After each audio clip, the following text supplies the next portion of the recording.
ഇപ്പൊ ഷോ കഴിഞ്ഞിണ്ടാവില്ലേ? പിന്നെ എന്താന്ന് അറിയണമെങ്കിൽ അയാളൊന്ന് താഴോട്ടിറങ്ങി വരണ്ടേ? പക്ഷെ എല്ലാവരുടെ ഒരു തിരിച്ചുവരവന്റെ കാലമാണല്ലോ. പഴയ ദിലീപേട്ടൻ തിരിച്ചു വന്നു. ജനപ്രിയ നായകൻ എന്ന് പറഞ്ഞാൽ അദ്ദേഹത്തിന് കിട്ടിയ ടാഗ് ഒരിക്കലും മാറില്ല. ഇത് പടം മെഗാ ഹിറ്റല്ലേ? ഇടവേളയ്ക്ക് ശേഷം മടങ്ങി വരുമ്പോൾ കൂടുതൽ കരുത്തനാവും. ദിലീപ് നായകനായിട്ടെത്തിയ 150ാമത്തെ ചിത്രമാണ് പ്രിൻസ് ആൻഡ് ഫാമിലി. ഈ കാലഹരണപ്പെട്ട കോമഡികളും ഡയലോഗ്സും എന്താ ഇത്, അതിന്റെ ഏറും കളിയാണ് ഈ സിനിമക്കകത്ത്.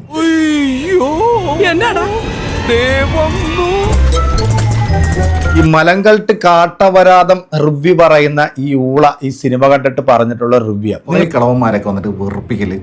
ഈ ദിലീപിന്റെ സിനിമകൾ മാത്രം കാണുന്ന അങ്ങനെ കണ്ടോ?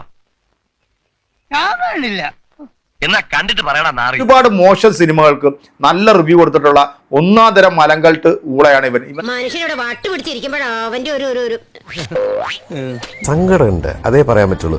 ഇവര് സത്യം പറഞ്ഞ സമൂഹത്തിന് എന്ത് നന്മയാണ് ചെയ്യുന്നത്. ഞാൻ മാത്രമല്ല, അവരെല്ലാവരും എന്നിട്ട് ഫിലിമിനെ കില്ല് ചെയ്യാന്ന് പറയുമ്പോ ഉണ്ടാവുന്ന ഒരു ഏറ്റവും വലിയ സാഡിസം ആണത്. ചേട്ടൻ എപ്പോഴും എന്നെ യുദാസായിട്ട് കാണരുത്. എനിക്കറിയാൻ മേലായിട്ട് ചോദിക്കുക, എന്താ നിന്റെ ഉദ്ദേശം? അവന് വ്യൂവേഴ്സിനെ കൂട്ടാനല്ലോ, സെൽഫിഷ് മൈൻഡല്ലേ. ജീവിക്കണ്ടേ സാറേ? മെയ് അനങ്ങാതെ ജീവിക്കണം. ഇടവേളയ്ക്ക് ശേഷം മടങ്ങി വരുമ്പോൾ കൂടുതൽ കരുത്തനാവും. ഞാൻ പോയിട്ട് നാളെ രാവിലേക്ക് വരാം.